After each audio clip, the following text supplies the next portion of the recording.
बहुत समय पहले की बात है। एक गांव में कई सारे किसानों का परिवार रहता था। उस गांव से कुछ ही दूरी पर एक छोटी सी पहाड़ी नुमा जगह पर एक साधु अपनी कुटी बनाकर रहा करते थे। साधु महाराज को भारतीय शास्त्रीय संगीत का अच्छा ज्ञान था। जिस प्रकार राजा अकबर के नवरत्नों में से एक तानसेन जी शास्त्रीय संगीत में दीपक राग गाकर वायुमंडल की गर्मी को बढ़ा देते थे, ठीक उसी प्रकार से वे साधु महाराज मेघ मल्हार राग गाकर वर्षा करवाने में सक्षम थे। सभी किसान उस साधु महाराज से बहुत खुश रहते थे, क्योंकि जब भी किसानों को अपनी फसलों के लिए अत्यधिक सिंचाई की ज़रूरत होती थी तो वे किसान साधु महाराज के पास जाते और उनसे गाने का अनुरोध करते। तब साधु महाराज मेघ मल्हार राग गाकर वर्षा करवा देते थे। साधु महाराज के गाकर वर्षा करवाने की चर्चा दूर दूर तक फैल गई थी। एक दिन उसी चर्चा को सुनकर किसी दूर नगर से 3 शास्त्रीय संगीत के विद्वान आए और उस गांव के किसानों से कहने लगे कि हम तीनों को ही शास्त्रीय संगीत में महारत हासिल है, मगर आज तक हम तीनों ही मेघ मल्हार राग गाकर भी वर्षा करवाने में सक्षम नहीं हो पाए हैं। अतः हमें लगता है कि शायद यहाँ की वादियों में ही कुछ ऐसा है जिससे वर्षा हो जाती होगी। आज हम तीनों ही गाकर यहाँ वर्षा करवाएंगे और अगर हमारे गायन से वर्षा नहीं हुई तो आज वह साधु महाराज भी वर्षा नहीं करवा पाएंगे। सभी किसान उन तीनों को लेकर साधु महाराज के पास गए और उन तीनों की सारी बातें साधु महाराज से बताईं।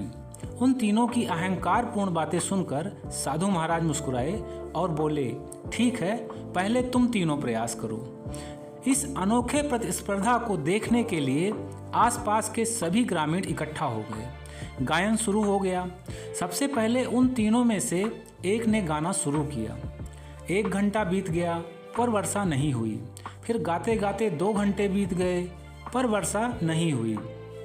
तब पहला गायक थक हार कर बैठ गया। फिर दूसरे ने गाना प्रारंभ किया और 1 घंटे गाने के बाद वह भी थक कर बैठ गया पर वर्षा नहीं हुई।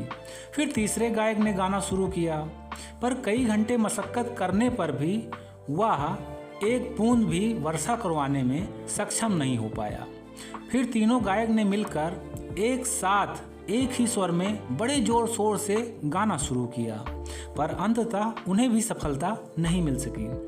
तीनों ही थक हार कर बैठ गए और अब साधु महाराज से गाकर वर्षा करवाने की आग्रह करने लगे।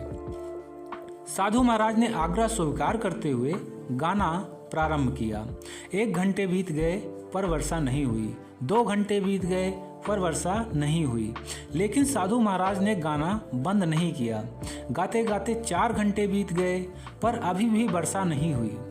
गाते गाते शाम हो गई, अभी तक बारिश की एक भी बूंद नहीं गिरी थी, मगर अभी भी साधु महाराज रुके नहीं, वे निरंतर गाते ही जा रहे थे। सभी ग्रामीण सोचने लगे थे कि साधु महाराज के गाने से तो अब तक वर्षा हो जाया करती थी, पर आज पता नहीं क्यों नहीं हो रही है। साधु महाराज अपनी लय में मगन गाते ही जा रहे थे। शाम ढल चुकी थी, अंधेरा होने लगा था।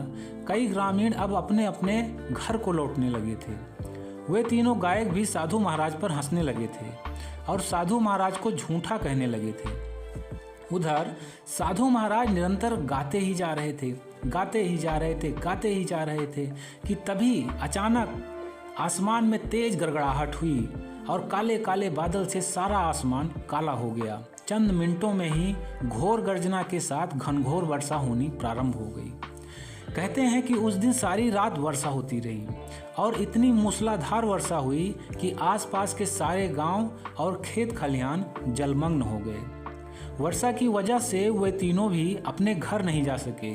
तीनों ही साधु महाराज के चरणों में गिरकर अपने अहंकार और दुर्व्यवहार के लिए माफ़ी मांगी और साधु महाराज से पूछा कि आपने यह सब कैसे किया, क्योंकि हम तीनों ने भी उसी सुर में वही राग गाया था, तब वर्षा क्यों नहीं हुई।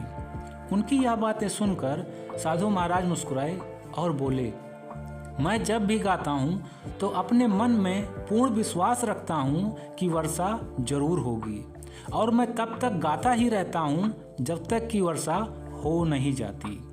बस यही मेरी विशेषता है।